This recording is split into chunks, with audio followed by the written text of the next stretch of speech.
Bonjour à toutes et à tous, bienvenue sur notre Web TV, les reporters du web. Aujourd'hui, nous vous proposons de partir à la rencontre de Steve Nuissier, organisateur du festival. Première rencontre autour du piano. Monsieur Nuissier, bonjour. Oui, bonjour, bonjour. Alors, est-ce que vous pourriez nous présenter votre festival, ce festival, son concept, sa raison d'être? Oui, en fait, c'est simplement parti d'une idée où, il y a quelques années, en fait, nous avons perdu un ami pianiste. Et cet ami, c'était Jean-Louis Méraud. C'était quand même un pianiste qui avait vraiment une touche, une sensibilité au piano. Et je crois qu'il nous a paru important, en fait, de créer un événement qui puisse permettre de mettre en lumière des pianistes qui ont besoin, en fait, d'être promotionnés, d'être vus par la population. D'accord, très bien. Est-ce que vous pouvez nous parler de la programmation de cette édition? Alors, comme chaque année, bien sûr, on va retrouver le même concept, c'est-à-dire que simplement, il y aura des pianistes de la Guadeloupe, avant tout, c'est-à-dire il y aura Jean-Michel Lesdel cette année, qui revient cette année avec nous. Il y a Christine Baroboa, qui est une pianiste qui est aussi artiste peintre. Il y aura Harold Abraham, qui m'a été présenté par un ami en commun, qui est Claude Vamur, qui est l'ex-batteur de Kassav, qui sera d'ailleurs de la partie, qui va l'accompagner. Et puis, sur ces trois pianistes, en fait, on aura en face d'autres invités. Alors, les invités, particulièrement ceux que je vais citer forcément, il y a Antoine Hervé. Antoine Hervé, dirons-nous, c'est l'ancien directeur de l'Orchestre national de jazz. Donc, c'est un jazzman qui a dirigé, en fait, tout un concept sur le jazz à Paris. Deuxièmement, je crois que je présenterai forcément celui qu'on ne présente plus, Mario Canonge, puisque c'est un pianiste de la Martinique qui va revenir cette année pour un concept un peu particulier, puisqu'il sera là dès la première soirée. On aura Gilles Boyer. Alors Gilles Boyer, c'est le pianiste de Saxy Créole.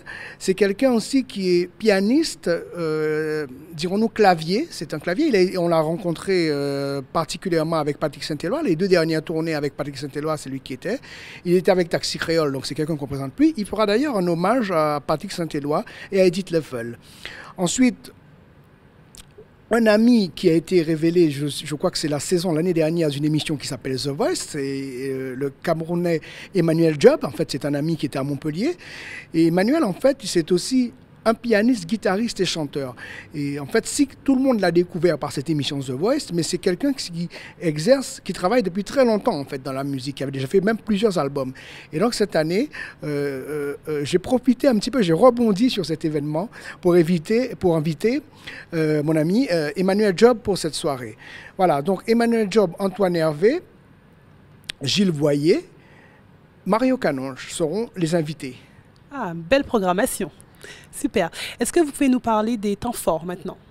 Alors, en fait, la première soirée d'ailleurs, parce que quand je parlais de Mario Canonge, il faut que je parle de Ralph Tamar, parce que Ralph Tamar, la première soirée d'inauguration qui se déroulera le vendredi 30, en fait, cette soirée, on aura un quartet avec Mario Canonge au piano, Ralph Tamar au chant, Dominique Bourrinville à la batterie, Alex Bernard. Mais cette soirée, elle ne restera pas simplement sous le signe de la musique, puisque l'atelier, en fait, les créateurs, c'est la boutique Les Créateurs, il y aura un défilé de haute couture avant le concert et, dirons-nous, entre les deux sets. Il y aura un défilé, histoire de mélanger un petit peu la musique, dirons-nous, tout ce qui est couture. Et je pense qu'il y aura de belles choses à voir ce soir-là. Alors, bien sûr, au-delà du concept de cette première soirée, il y a une soirée aussi, je pense, qui est aussi une journée qui est très importante. C'est une journée au salon, au Jardin d'eau. C'est une journée qui commence, en fait, ça démarre dès le matin, à partir de 10h jusqu'à 17h. Et là, il y a plusieurs ateliers. Il y a des ateliers de musique, il y a ce qu'on appelle l'atelier Corosol. Il y aura un atelier avec Sylvie Adélaïde qui va nous présenter quelque chose sur la peinture. Donc, il y aura tout ce qui est jeu éducatif, tout ce qui est peinture.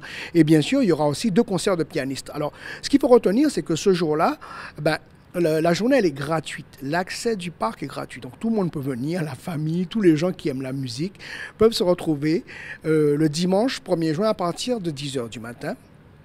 Autre temps fort, toujours dans les concerts, bien sûr, le concert d'Emmanuel Job le 5.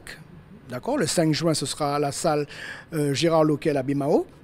Alors, bien sûr, au-delà vraiment de ces temps forts, bien sûr, il y aura des concerts, mais aussi il y a toujours des actions, parce qu'il y a des actions qui vont se faire avec l'ARS, puisque nous avons une convention, donc il y aura des concerts en milieu hospitalier, il y aura aussi des concerts pour les personnes âgées sur la ville de Pointe-à-Pitre. Il y a une action aussi, je pense, qui est très importante, qu'il faut qu'on retienne, c'est que le samedi 31 mai, à 9 h du matin, il y a une action dans la ville de Pointe-à-Pitre, ça va se situer à côté du marché, la rue piétonne, ça s'appelle Un piano dans la ville. Et en fait, on a choisi cette année de mettre un piano à disposition et les gens, en fait, dès 9 h du matin, tout le monde pourra venir jouer au piano. Et le piano sera là dans la rue. Bien sûr, il y aura quand même l'Institut Chopin-Grégory Beer qui va accompagner ce piano. Donc il y aura des gens en fait qui vont quand même participer, des jeunes, des gens qui vont pratiquer. Mais au-delà de ça, il y aura aussi Mario Canonge qui viendra aussi lui-même un petit peu mettre un petit peu son grain de sel dans cette histoire. Alors, sur cette journée du 31, donc particulièrement un piano dans la ville. Le soir, on se retrouvera donc à Sonis avec Jean-Michel Lesdel, un pianiste de Guadeloupe qu'on ne présente plus. Et ce jour-là, il sera donc en trio avec Harold Abraham. Harold Abraham, c'est un pianiste de la Guadeloupe qui est invité aussi. Alors, Harold, ce qu'il y a de particulier, c'est que son fils, en fait, est contrebassiste, qui s'appelle Zachary. Il a une fille qui s'appelle Cynthia et qui est chanteuse. Cynthia, que j'ai découvert lors d'une soirée cette année en Guadeloupe, dans une salle La Casa, pour ne pas la citer. Et Cynthia, je trouve que c'est quelqu'un de très intéressant. Autant on a des gens comme Tricia Evie dans le jazz et dans le chant. Cynthia Abraham, je pense que c'est une valeur montante de la musique guadeloupéenne. Alors, je souhaitais aussi que Harold vienne et présente aussi Cynthia et son fils à la contrebasse, Zachary. Alors, maintenant, je tiens aussi à dire que parmi ces personnes invitées, Antoine Hervé, justement, à l'endroit où nous sommes, il va y avoir le concert d'Antoine Hervé. Antoine Hervé, c'est quelqu'un qui a sorti plusieurs méthodes, en fait, dans le jazz et qui est connu, en fait, pour faire, dirons-nous, des conférences sur le jazz. C'est quelqu'un qui nous présente, en fait, le piano, qui va peut-être choisir quelqu'un comme Herbie Hancock, qui va choisir quelqu'un comme Duke Ellington. Il a l'habitude de choisir des artistes et de faire, dirons-nous, une conférence quelque part. Il présente un peu l'artiste avec des anecdotes, avec un petit peu... dirons-nous, le jeu, surtout, il va nous montrer un petit peu le jeu de cette personne. Donc, Antoine Hervé est quelqu'un vraiment à découvrir. Alors, le même soir, il y aura Christine Barrault. Christine Barrault, elle sera avec Gilbert Lomore. Et Gilbert Lomore, Christine, c'est quelqu'un qui a l'habitude, si vous voulez, de présenter des spectacles avec tout ce qui est un petit peu avec le conte, avec la voix. Et le piano, ce jour-là, elle accompagnera donc Gilbert Lomore qui dira quelques textes. Et je crois que cette soirée du mercredi 4, à Georges Tarrer, elle est aussi importante. Alors, bien sûr, il y a toujours aussi d'autres actions, les masterclass. Je pense qu'il y aura d'ailleurs le mercredi 4, il y a une masterclass de 16 h à 19 h au Centre culturel Gérard Loquel. Et cette masterclass, elle est ouverte, en fait, dirons-nous, à tous les gens qui sont, je ne dirais pas des gens confirmés, mais quand même, c'est Emmanuel Job qui fera cette masterclass. Et je crois qu'elle est ouverte un petit peu à tous les gens qui ont déjà une bonne base quand même dans cette musique, même si tout le monde peut participer, mais je pense qu'elle apportera beaucoup de choses à ceux qui sont déjà confirmés. Voilà. Alors, au-delà de ça, bien sûr, on aura une action avec les scolaires. On va se retrouver probablement au collège du Edmond Bambuc, au Gosier. Alors, ce sera donc tout ce qui est action avec le milieu scolaire. Nous aurons aussi une rencontre avec l'école... Collège Satino, j'ai vu à Bemao. Oui, voilà, avec le collège Satino à Bemao. Donc, de toute manière, ça sera toujours avec Emmanuel Job. Il y aura une masterclass d'Antoine Hervé à l'école de musique de Petit-Bourg. Donc, ce sera le jeudi à 17 h à l'école de musique. Donc, en fait, cette année, autant les concerts, le milieu hospitalier, cette journée, le 1er juin, je tiens vraiment à insister. Et puis, je pense que dès le 30, avec Ralph Tamar, Mario Canonge, il y aura une espèce de, dirons-nous, une forme de démocratisation, d'ouverture, parce que le piano ne veut pas rester dans l'objet, dans un concept d'élitisme.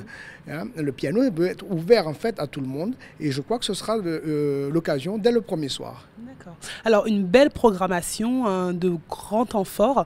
Une adresse peut-être Internet pour retrouver toutes ces informations? Alors, bien sûr, sur www.rencontre-autourdupiano.com, c'est le site internet du festival. Donc, on aura bien sûr l'occasion de retrouver des informations. Et puis, de toute manière, je pense que de plus en plus, les gens sont sur les réseaux, un peu sur tout ce qui est réseaux sociaux. Donc, pour ne pas les citer, je pense qu'on aura de plus en plus d'informations. Ce sera dirons-nous, on pourra autant découvrir par la presse qu'avec les réseaux et avec surtout les reporters du web. Le reporter du web. Alors, une dernière question. J'ai vu parmi la liste des invités Monsieur Jean-Claude Caspaldi, qui est un artiste guitariste. Alors, est-ce que vous pouvez nous expliquer sa présence sur ce festival? Oui, alors en fait, le festival en fait a créé un concept en fait qui s'appelle le coup de cœur. Le coup de cœur en fait, c'est une année on avait choisi par exemple Franck Nicolas. Franck Nicolas, c'est un trompettiste guadeloupéen et cette année on a choisi Jean-Claude Gaspaldi. Le coup de cœur en fait, c'est une manière pour nous d'ouvrir en fait ce festival de piano, de décloisonner, parce qu'en fait il n'y aura pas que du piano, il y a toutes sortes d'instruments ce jour-là, il y a des contrebasses, etc. Mais je crois que l'idée, Jean-Claude Gaspaldi, c'est quelqu'un qui a sorti 2 méthodes particulières sur ce qu'on appelle les standards de la musique créole. Et ce sont 2 outils, 2 objets importants dans la pédagogie. Et je crois que Jean-Claude, au-delà du fait qu'il est musicien, guitariste, il y a quand même un apport très important à la culture en Guadeloupe. Et je crois que cet apport à la culture en Guadeloupe, je pense que ça mérite quand même d'être souligné, que le public doit venir soutenir ce genre de personnes, parce que ce sont quand même des gens qui défendent des valeurs. Je pense qu'ils sont importantes pour la Guadeloupe. D'accord. Ben, très bien. Merci beaucoup, Monsieur Nuissier, de nous avoir reçus. Et puis, bonne 6e édition. Quant à nous, nous nous retrouvons sur le festival. Bye bye.